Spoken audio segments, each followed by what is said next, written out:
When it came to movie games, Nintendo Power had a love affair with Batman, Jurassic Park, and even Robin Hood, Prince of Thieves.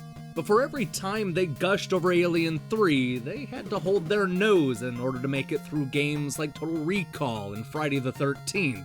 Today we're going to be taking a look at Nintendo Power's worst reviewed movie games. A list of titles you definitely want to avoid.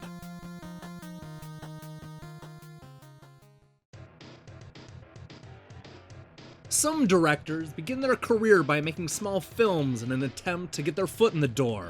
But not James Cameron. The director of the top-grossing film of all time kicked things off with The Terminator in 1984. Grossing nearly $100 million worldwide, the science fiction action film turned Arnold Schwarzenegger into everybody's favorite killer robot and solidified Cameron's place in Hollywood. The overwhelming success of The Terminator brought on one of the best sequels of all time, followed by 3 awful installments and a short-lived TV show with that chick from Garbage. A decade after the movie introduced the world to Skynet, Mindscape and Radical Entertainment brought the man versus robot fight to the Nintendo Entertainment System. Nintendo Power wasn't impressed with this long overdue movie adaptation. They took issue with the blocky graphics and awkward jumping and shooting controls, and gave the game a 2.5 out of 5. While that may not sound all that bad, it's worth remembering that Nintendo Power didn't give a score lower than a 2 between 1988 and 1995. Giving it a range of scores from a 4 all the way up to a 6, Electronic Gaming Monthly was also mixed on this version of the Terminator. Martin Alessi noted that the card had potential, but felt that Mindscape squandered a cool license. Steve Harris concluded that this may not be the best action title, but it's nice to see on 8-bit. Not exactly a ringing endorsement. Although Robin Harris had appeared as memorable characters in both Do the Right Thing and House Party, it was his Baby's Kid stand-up routine that made him a household name. This riotously funny act was inspired by the comedian's real-life babysitting experience, and went on to spawn a 1992 animated feature starring Faison Love, Louis Anderson, and Tone Loc. Sadly, Robin passed away 2 years before the movie hit theaters, but his stand-up lived on in ways I doubt he could have imagined. In a perfect world, Robin's creation would have generated one of the year's most imaginative video games. Sadly, that's not how it worked out. Nintendo Power was not impressed with Bebe's Kids, giving it a 2.4 out of 5 and calling it extremely slow. Although the magazine liked the bright graphics and catchy tunes, they weren't as impressed with the poor play control and enemies that take a huge amount of damage. Robin Harris deserves better. For a movie that would go on to generate 7 sequels and a TV series, the original Beethoven wasn't the box office hit you might expect, bringing in $57 million and ranking as the 26th top-grossing film of 1992. The Charles Grodin comedy did respectable business and made a tidy profit. But the family film must have blown up on home video, because we've spent the last 20 years avoiding the never-ending lineup of sequels. Although it's called Beethoven 2nd in Europe, the Super NES action game used the licensed characters to tell a brand new adventure.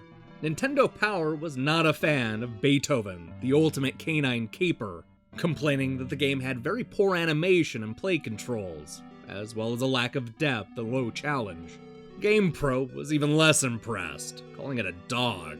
The controls in this mangy side-scroller need a flea dip, they said right before giving it a 2 out of 5. And if you think that's bad, GamePro gave the Game Boy port a pathetic 1.5 out of 5, one of the lowest scores ever given to a handheld title. It sounds like this game needed to be put down. Lethal Weapon may not have been the first buddy cop film, but after becoming one of the top-grossing films of 1987, the Mel Gibson-Danny Glover comedy helped reinvigorate the genre, pulling in more than $120 million worldwide, or $254 million if we add inflation. The Richard Donner hit went on to spawn 3 sequels and an upcoming TV series.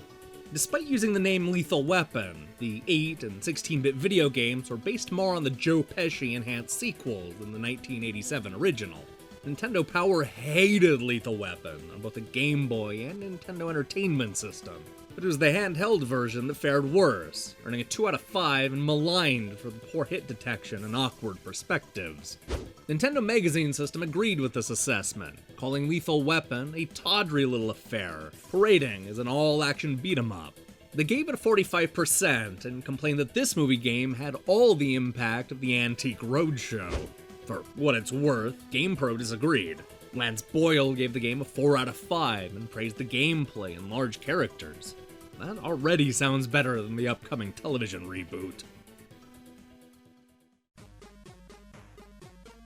Although it's been tarnished a bit in recent years, the Walt Disney brand meant something to gamers in the 8 and 16-bit eras. Games like DuckTales, Aladdin, and Castle of Illusion weren't just fun for a licensed property. They were legitimately great products that earned high scores from all the critics. But while other companies were able to turn Chip 'n Dale's Rescue Rangers, The Lion King, and even Gargoyles into great action games, Hudson saw fumbled in their efforts of creating something captivating out of Beauty and the Beast. Nintendo Power was the only magazine to review the 8-bit effort, and they were not into it. They moaned that the graphics looked particularly dated, and the play control doesn't feel solid, with the hit detection feeling a bit off. The magazine did like seeing the characters from the movie, but it wasn't enough to earn anything higher than a 2 out of 5. To be fair to Hudson, it's not entirely their fault. Several different takes on Beauty and the Beast showed up on various systems, and none of them were well received. In fact, Sunsoft's boneheaded attempt to create both a girl and a boy version of their Genesis game ended with critics calling the company sexist. There's just something about Beauty and the Beast that developers weren't able to crack. Hey, thanks for watching our video. This is the second part of our look back at the best and worst movie games, so I definitely recommend you check out our video of the Nintendo Power's best reviewed movie games if you haven't already.